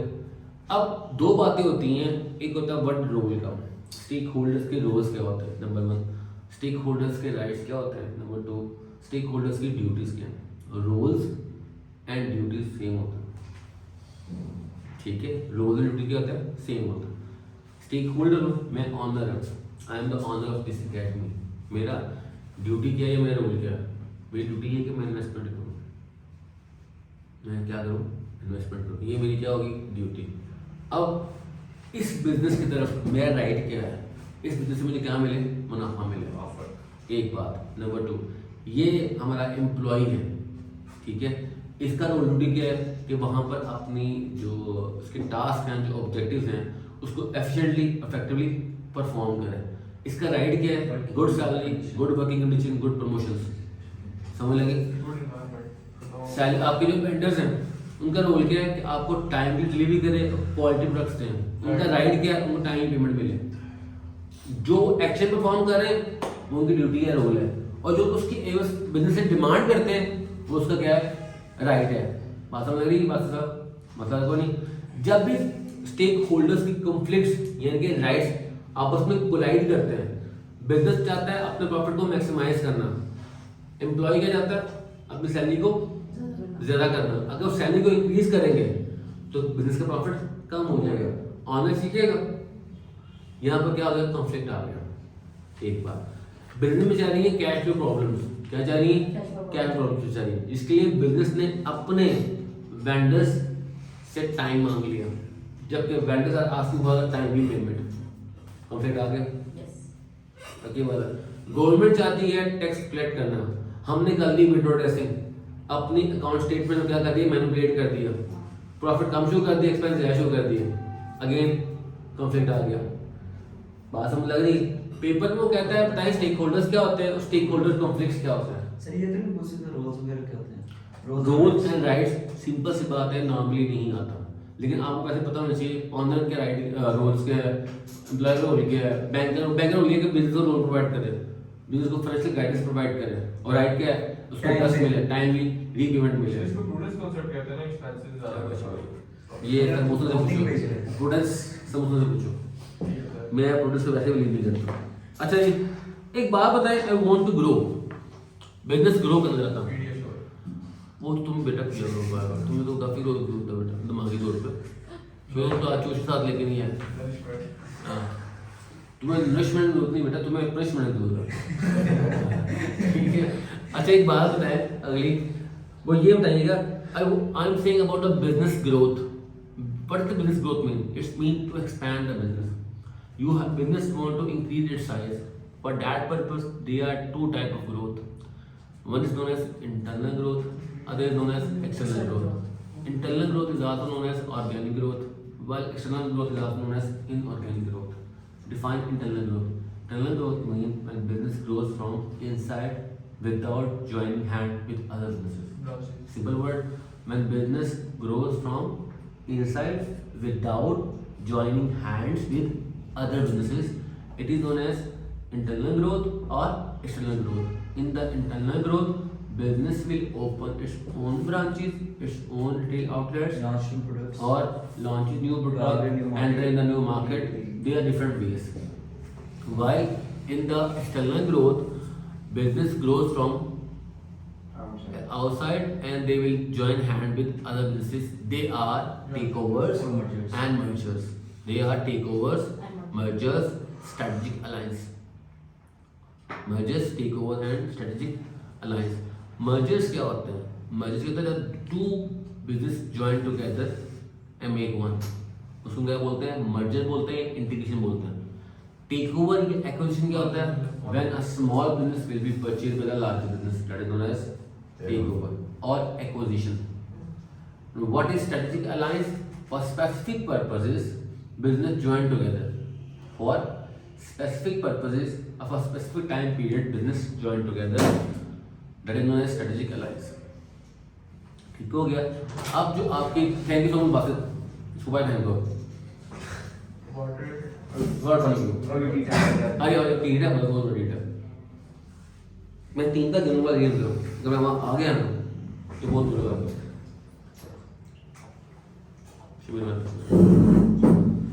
अब आपके पास जो इंटरनल ग्रोथ है, इंटरनल ग्रोथ में क्या होता है? आपने एक्सपेंड करके आपको इंटरनल ग्रोथ के लिए भी एक्सटर्नल ग्रोथ के लिए भी फंड चाहिए.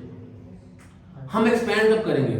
जब हमारी प्रोडक्ट मार्केट में बिक रही होगी, जब हमारा ब्रांड इमेज डेवलप हो रहा होगा, सेल्स हो रही होती है, ब्रांड में बढ़ा होता है, प्रॉफिट ज़्यादा आ रहे होते हैं तो हम एक्सपेंड कर सकते हैं. अगर हमारे प्रोडक्ट की डिमांड ही नहीं है, फॉर एग्जाम्पल हम लोगों ने अपनी कैटेगरी एक्सपैंड किया. हमने कल किसको कहा था आपको?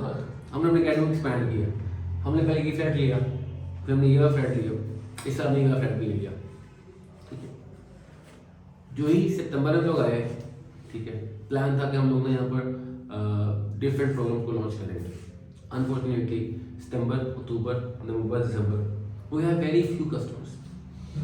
ठीक है, तो मौसम साहब ask me so what the plan. मैं कहा बाहर में नहीं कराया पड़ा है.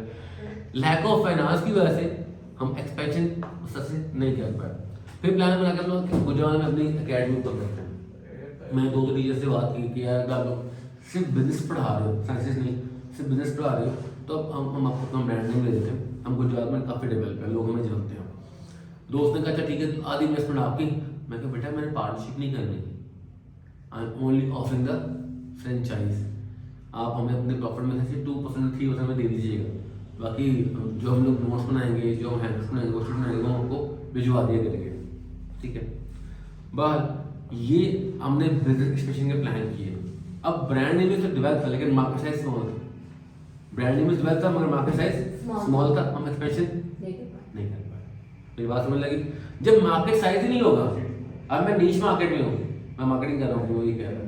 जब मैं नीश मार्केट में, मार्केटिंग जरूरत नहीं, लोग जानते हैं गुजरात नीश मार्केट में हूँ या मैस मार्केट में हूँ. अगर मैं नीश मार्केट में हूँ, it is difficult for business to expand. ठीक है, अली हमजा देखो, मैंने पहले कहा था मैं रिकॉर्डिंग में तुम्हें जूते लगाना नहीं चाह रहा, लेकिन तुम मुझे मजबूर कर रहे हो. ठीक है, ये उन्हें ये याद बन जाएगी. मैंने सेट ही नहीं करती किसी को. ठीक हो गया, इसलिए इंसान बनो. अच्छा जी, अब very important chapter and last chapter, business objectives. इसमें इसने भी क्वेश्चन किया था ऑब्जेक्टिव्स क्या होते हैं. ये ध्यान सुनिए चैप्टर, क्योंकि सबसे डिफिकल्ट चैप्टर है ये वाला. Business objectives are the aims, goals, target set by business to achieve. They are known as business objective. What is corporate objective? The long-term goals set by a business to achieve the long-term goals. They are known as corporate objective. When the long-term goals are summarized in a statement, that statement is known as mission statement. जब corporate objective को summarize कर देते हो, एक statement बना देते हो, उसको क्या कहते हैं? mission statement. What are the traditional objective set by a business? किसी भी आम बिजनेस के ऑब्जेक्टिव क्या होते हैं? पहला होता है सर्वाइवल, मार्केट में सर्वाइव करना. सर्वाइवल इंपॉर्टेंट क्यों होता है? क्योंकि मार्केट में आते हैं, कंपटीशन बहुत ज़्यादा होता है. उस वक्त वो प्रॉफिट मैक्सिमाइजेशन पे फोकस नहीं करते, मार्केट में सर्वाइव करने पे फोकस करते हैं ताकि सेल्स भी आ जाए, थोड़ा सा ब्रांड इमेज डेवलप हो जाए। उसके बाद वो बिलीव करते हैं प्रॉफिट मैक्सिमाइजेशन पे and increase in market share. अपने प्रॉफिट को बढ़ाने के लिए सेल्स को इंक्रीज करते हैं, मार्केट शेयर को इंक्रीज करते हैं। जब ये दोनों ऑब्जेक्टिव फुलफिल कर लेते हैं, उनका अगला ऑब्जेक्टिव क्या होता है? Growth. Then they increase their size. तो मैं पहले कहा था ब्रांड लिमिट तो था, मार्केट साइज स्मॉल था, पैसे नहीं थे हमारे पास, रिजर्व में मेंटेन नहीं थे, 5 माह तो किराया दिया, उसके बाद हमें टाटा बाय बाय बोल दिया। बात समझ लगी नहीं लगी मेरी बात की? अब ये हमारे क्या थे? बिजनेस ऑब्जेक्टिव थे। अब बिजनेस ऑब्जेक्टिव बताते हुए वही पहली बात पूछता है, why it is important to develop objectives. एक number 2, do you think so due to the mission statement, due to the mission statement it will help a business? Number 2. Number 3, how you can motivate your employees through mission statement. ये 3 बात है। जब हमारे मकसद clear होते हैं, हमें क्या मिल जाता है? Sense of direction. Sense of direction can easily plan our work. एक एम्प्लॉई अगर फॉर एग्जांपल मैं बिकनॉस में जॉब करता हूँ, तो वो कहते हैं quality education will be provide and they will quality career. अब मुझे आइडिया हो गया कि भैया मैं काम करूंगा, सर्वाइव करूंगा तो मुझे प्रमोशन चांसेस मिलेंगे मुझे। एक नंबर 2, मुझे आइडिया होगा कि इस बिजनेस में लॉन्ग टर्म सर्वाइवल के लिए मुझे क्या करना पड़ेगा, लॉन्ग टर्म सर्वाइवल के लिए मुझे क्या करना पड़ेगा। ये सारी बातें हमें कहाँ से आ जा रही हैं? मिशन स्टेटमेंट से। अब मिशन स्टेटमेंट ड्रॉ करना is not an easy task, difficult task होता है, बिकॉज आपने अपने कंपनी के ओवरऑल ऑब्जेक्टिव समराइज करना होता है। और मिशन स्टेटमेंट की वजह से बिजनेस को फायदा क्या होता है? आपके एक्सटर्नल स्टेक होल्डर्स, कम्युनिटी को, कस्टमर्स को, गवर्नमेंट को पता चलता है कि कंपनी का पर्पस क्या है। ठीक है, उस पर्पस क्लियर होने की वजह से वो ब्रांड इमेज कस्टमर के माइंड में डेवलप करने में हेल्प आउट करती है। जैसे मैं लेता हूँ स्टडी, और हमने लिखा था help customer to learn efficiently and effectively, for example. ठीक है, ये हमारा लोगो था। हम मैंने इस स्ट्रीम पढ़ा, तो हम realise the career dream gift का। अब तो उसका भी मिशन स्टेटमेंट चेंज हो गई है। बात समझ लग रही? ये क्या बता रहे हैं वो? अब हमें उस स्टेटमेंट से क्या हो रहा है? आइडिया हो रहा है, अच्छा भाई ये जो बिजनेस है उसका पर्पस क्या है? ये है, तो उसकी प्रोडक्ट सर्विसेज में ये फीचर्स होंगे। ये क्या है? माइट बी एग्जैक्टली नहीं है, माइट बी से की बेस पे आपके माइंड में एक इमेज बनता है। ठीक है, वो कहते हैं कि ऑब्जेक्टिव को स्मार्ट होना चाहिए। एक ऑब्जेक्टिव को क्या होना चाहिए? स्मार्ट होना चाहिए। स्मार्ट क्या होता है?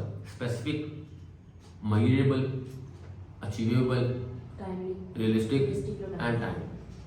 And objective should be smart. I want to become a teacher, specific नहीं है। I want to become a business teacher, specific. Realistic, measurable. I want to become a successful business teacher in Gujarat market. And how the success will be measured? It will be measured by my bank account, bank balance, my standard of living. अब हुआ कि नहीं हुआ? क्योंकि जब अगर मैं successful होऊंगा तो मेरे पास नंबर बढ़ते जाएंगे, तो मेरी जो स्टैंडर्ड ऑफ लिविंग है वो भी बढ़ता जाएगा। ये क्या होगा? मेरे मेजरेबल। अगली बात है अचीवेबल। क्या मेरे पास ऐसी कैपेबिलिटीज हैं, क्या मेरे पास ऐसे रिसोर्सेज हैं कि मैं इस ऑब्जेक्टिव को अचीव कर सकूं? Number 3 realistic. क्या गुजरात मार्केट में सब कुछ रूम है? और how much time I am giving to myself. अगर कहता हूँ I want to become a best teacher in Gujarat market of business group spread till 2030, now it is smart objective. Measurable भी है, रियलिस्टिक भी है, मैंने टाइम लिमिट भी दे दी है। ठीक है, अब वो कहते हैं, अच्छा एक बात ध्यान उठा लें, हर डिपार्टमेंट अपने अपने ऑब्जेक्टिव सेट करता है इन दी लाइट ऑफ कॉर्पोरेट ऑब्जेक्टिव। मैंने क्या बात बोली है? वो कॉर्पोरेट ऑब्जेक्टिव को देखते हुए मार्केटिंग वाले अपना ऑब्जेक्टिव सेट करेंगे, एचआर वाले अपना ऑब्जेक्टिव सेट करेंगे, फाइनेंस वाले अपना ऑब्जेक्टिव सेट करेंगे, और ऑपरेशन वाले अपना ऑब्जेक्टिव सेट करेंगे। पर्पस क्या है? To fulfil the corporate objective. ठीक लग रही? अब मैंने कह दिया I want to become the best business, तो मार्केटिंग वाले क्या करें? They will target new customers. They will get the business ideas. Finance वाले क्या करेंगे? They will provide the finance. They will make the proper statement ताकि mistake ना हो। Production वाले क्या करेंगे? They will provide the quality product. HR वाले क्या करेंगे? They will properly hire those persons which are skillful बात समझ लग रही? अल्टीमेटली क्या है कि in the light of corporate objective all department will make their own objective, ठीक है। सो इन जब ऑब्जेक्टिव होंगे तो याद रखिएगा स्ट्रेटेजी क्या होती है, the plan of action which is made to fulfil the objective. What is strategy? The plan of action made by business to achieve the objective. Objective को फुलफिल करने के लिए जो हम प्लानिंग करते हैं वो हम अपन उसको क्या कहते हैं, स्ट्रेटेजी कहते हैं। उसको क्या बोलते हैं, स्ट्रेटेजी कहते हैं। अच्छा जी, इसके अंदर आखिरी बात करते हैं, फिर ब्रेक लेंगे। अब एक बात बताएं, यहाँ पर 3 बातें पूछता है, वो बड़ी इंपॉर्टेंट है। नंबर 1 एथिक्स, ठीक है। Number 2 CSR। एथिक्स क्या होता है?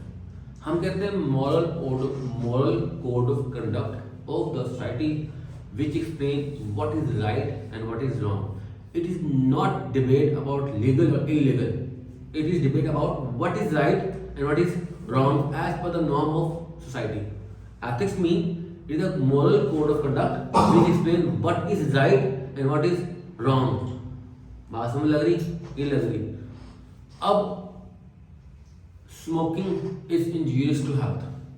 ये जो लोगो हम हर स्मोकिंग के ऊपर लिखा होता है या डिस्क्लेमर आता है, क्या ये CSR है, कॉर्पोरेट सोशल रिस्पॉन्सिबिलिटी। CSR क्या होता है? Whenever businesses keeping in their mind the impact of their decisions on stakeholders, specially the customers, employees and community. बेशक उसी फिल्म में हीरो पूरा हाँ आकर जो है ना इंजूरीज टू हेल्थ बता देते हैं ना, वो दे फुलफिल CSR के वजह में मैसेज दे दिए। अब रोल की वो है, इसलिए सिगरेट पी रहे हैं, लेकिन सर इसकी डेफिनेशन बताइए। हाँ लो, CSR mean when business keep in their mind the impacts of their decisions. CSR mean when business keep in their mind the impact of their decisions on community, customer and employees. जब business अपने इस चीज को mind में रखे कि जो मैं डिसीजन कर रहा हूँ इसका सोसाइटी पे, इसका कस्टमर्स पे, इसका एम्प्लॉयज पे क्या इम्पैक्ट पड़ेगा, इसको क्या बोलते हैं, corporate social responsibility. Sometime business अपनी CSR को निभाने के लिए स्टूडेंट्स को इंटर्नशिप प्रोवाइड करता है, समटाइम वो लोन्स प्रोवाइड करता है, समटाइम वो डिस्क्लेमर्स देता है, ठीक है, समटाइम वो फ्री कोचिंग दे रहा है कि भाई सोसाइटी की तरफ अपना एक पॉजिटिव रोल प्ले क्रिएट करने होते हैं, उसको भी CSR ही बोलते हैं। जब हम कम्युनिटी में पॉजिटिव इम्पैक्ट छोड़े होते हैं ना, वो भी हमारा क्या है, CSR है। हमें लगता है what the responsibility we are fulfilling towards the society. Society में कस्टमर्स भी हैं, कम्युनिटी भी है, वो जो एम्प्लॉय हमारे बिजनेस में काम कर रहे हैं वो सोसाइटी का हिस्सा ही है। स्टेकहोल्डर्स हैं बेसिकली, समझ लगी? इसलिए मैं कह रहा हूं when business keep in their mind the impact of their decisions on the stakeholders, specially customers, employees and general ये कम्युनिटी। डेफिनेशन हो सकती है कि CSR बिजनेस ये होता है कि business is socially aware and aims to make a profit. Next क्या जो बड़ी सिंपल है, साफ रहा हूं, when business keep the impact of the decision on the stakeholders, हाँ। सोसाइटी का इंटरेस्ट है। जब बिजनेस इस चीज को देखता है कि यार जो मेरे फैसले हैं उनका इम्पैक्ट सोसाइटी पे क्या पड़ेगा। सिंपल है, CSR mean when business keep that thing in their mind that what the impact of their decisions on the community.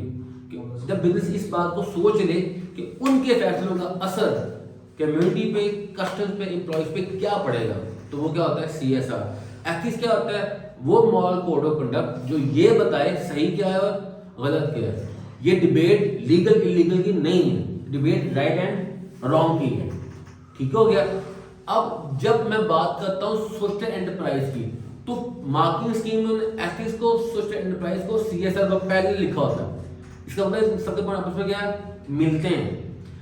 अब मैं कहता हूँ what are the ethical practices, child labour ना करना एथिकल प्रैक्टिस, हरासमेंट ना होना ethical practice, ठीक है जी, ब्राइब ना करना ethical practice, pollution free machines use करना एथिकल प्रैक्टिस। इंटरेस्ट चार्ज ना कर नहीं वो लेबर इंटेंसिव, लेबर को हायर करना यानी कैपिटल इंटेंसिव ना हो, वो भी एक पोल्यूशन फ्री करना नहीं। वो नहीं है। 4 में बातें याद रखना। नंबर 1 वो ब्राइब नहीं करते, नंबर 2 हरासमेंट क्रिएट नहीं करते, नंबर 3 वो डिस्क्रिमिनेशन नहीं करते, discrimination on the base of gender, discrimination on the base of colour, discrimination on the base of race नहीं करते, ठीक है जी, बात समझ लग रही? Number 1 tuition free, number 2 child labour नहीं करते, नंबर 3 ब्राइब नहीं करते, नंबर 4 डिस्क्रिमिनेशन नहीं करते, नंबर 5 हरासमेंट नहीं करते। ये क्या है? एथिकल डिसीजन है। अगर इनको फॉलो नहीं करते तो ये क्या होगा? अनएथिकल। अगर आप एथिकल फॉलो करते हैं तो बेनिफिट क्या होगा? हमारा ब्रांड इमेज डेवलप होगा, हमारी सेल्स ज़्यादा होगी, गवर्नमेंट हमें अवार्ड दे सकती है। सर एथिकल में सोशल ऑब्जेक्टिव क्या था? हाँ, वही मैं आपको बता रहा था ना कि वो अगर क्या लेकिन वो कैपिटल वो बेटा मैं फिर एक मिनट, एक बात याद रखिएगा, मैंने लास्ट टाइम भी बात बोली थी, फिर से बात बोलता हूँ, स्टिक विद द स्टेटमेंट।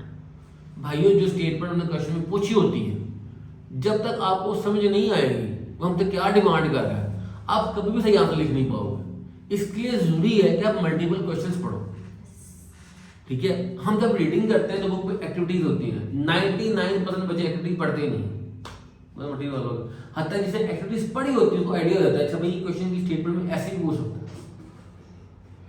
एक कोई भी टीचर है ना, अगर वो बुक रीडिंग में पढ़ जाए, हम लोग जब भी पढ़ाते हैं आपको जनरल कंसेप्ट बताते हैं, वो कहते हैं इसको सोचिए थोड़ा सा, ब्रेनस्टॉर्मिंग करें थोड़ा सा। अब पॉइंट सिंपल ही है यार, कितने पॉइंट याद करने हमने? 3-4, ज्यादा पॉइंट तो याद नहीं करने। अब आपको पता चल गया यार CSR की वजह से क्या डेवलप होता है? ब्रांड इमेज डेवलप होता है। CSR की वजह से सेल हमारी ज्यादा हो सकती है, CSR की वजह से हमारी एम्प्लॉय लॉयल्टी गेन होती है, ठीक है? अभी 3 पॉइंट बढ़े। CSR की वजह से गवर्नमेंट हमें सर्टिफिकेट दे सकती है, हम सब्सिडी इंसेंटिव दे सकती है, ठीक है? अब ये सारे पॉइंट्स मुश्किल नहीं है, लेकिन ये पॉइंट अगर आप खुद से एक प्रॉपर इसके एक प्रॉपर से टर्म से मैं अली अंदा को मशीन पे काम दिया था, आप लोग भी सारे काम कर सकते हैं। आप लोग अपने अपने एंड पे अपने चैप्टर्स के नोट्स बना लें, इवन तो आप कुछ ना करें, जो वीडियो रिकॉर्ड करवा रहा हूँ इसको सुन के जो मैं बोल रहा हूँ इसके पॉइंट बना लें, तो बेसिक बातें क्लियर हो जाएंगी। लेकिन थर्ड रीडिंग इज मैंडेटरी, मैं बार बार कह रहा हूँ, रीडिंग अपने बुक से लाजमी करनी है। बहरहाल हम बाइंड अप सेक्शन को बाइंड अप करते हैं। अब एक बात बता दें, यहां पर एक चीज समझा देता हूं, स्ट्रेटेजी होती है लॉन्ग टर्म, ठीक है? थैंक यू बेटा। स्ट्रेटेजी क्या होती है? The plan of action to fulfil the long term goal. Strategy क्या होती है? Plan of action to fulfil the long term goal. एक वर्ड होता है टैक्टिक, वर्ड क्या है? टैक्टिक्स क्या होते हैं? The short term plan of action to fulfil the short term goal. Sales नहीं हो रही, डिस्काउंट लगा दिया, टैक्टिक। सेल्स नहीं हो रही, न्यू मशीन इंपोर्ट की ताकि क्वालिटी प्रोडक्ट प्रोड्यूस करो, दैट इज स्ट्रेटजी, ठीक है जी? जब उसका बेनिफिट शॉर्ट टर्म होगा वो टैक्टिक होता है, जब उसका बेनिफिट लॉन्ग टर्म होगा वो क्या होगा? स्ट्रेटजी होगी। सेक्शन 1 को ये बेसिक बातें मैंने बताई हैं, मैं रिपीट कर देता हूँ। सबसे इम्पोर्टेंट टॉपिक है नंबर 1 जो मेरे मुताबिक लगता है, CSR बहुत इंपॉर्टेंट है, एथिक्स बहुत इंपॉर्टेंट है। नंबर 2 आपके जो फैमिली बिजनेस हैं और स्मॉल बिजनेसेस हैं। नंबर 3 आपका फॉर्म ऑफ बिजनेस में सोलिड और पार्टनरशिप आता है। And the last one difference between the intrapreneur and the entrepreneur. ये नया टॉपिक है, ये आ सकता है। ये 4 टॉपिक जो मैं बता रहा हूँ इस पर जरूर फोकस कीजिएगा। और इस पे आखिरी बात कर रहा हूँ, सेक्शन 1 में से वो नॉर्मली P1 के अंदर सेक्शन A में पूछते हैं, सेक्शन B में इसके पॉइंट्स कम आते हैं, लेकिन जब भी आए हैं जो टॉपिक्स में नाम लिए हैं इनमें से हैं। पहले क्या था, पहले आपको 3 सवाल आया करते थे सेक्शन B के अंदर और आपने एक करना होता था, वो हर सवाल एक सेक्शन में से आता था। अब उसने आपको 2 सवाल देने हैं, उन एक क्वेश्चन के 2 पार्ट होंगे, मैं बता दिए हैं, ठीक है? अब वो दोनों पार्ट किसी एक सेक्शन से नहीं आएगा, वो मिक्स करके देगा, पहले वो एक से देता था। इसलिए प्लीज़ ये बात अपने माइंड में बिठा लें कि आप लोगों ने तैयारी करते हैं वक्त प्रॉपरली इसकी रीडिंग करनी है, ठीक है? अल्लाह हाफ़िज़। 10 मिनट के बाद सेक्शन 2 स्टार्ट करेंगे, तब तक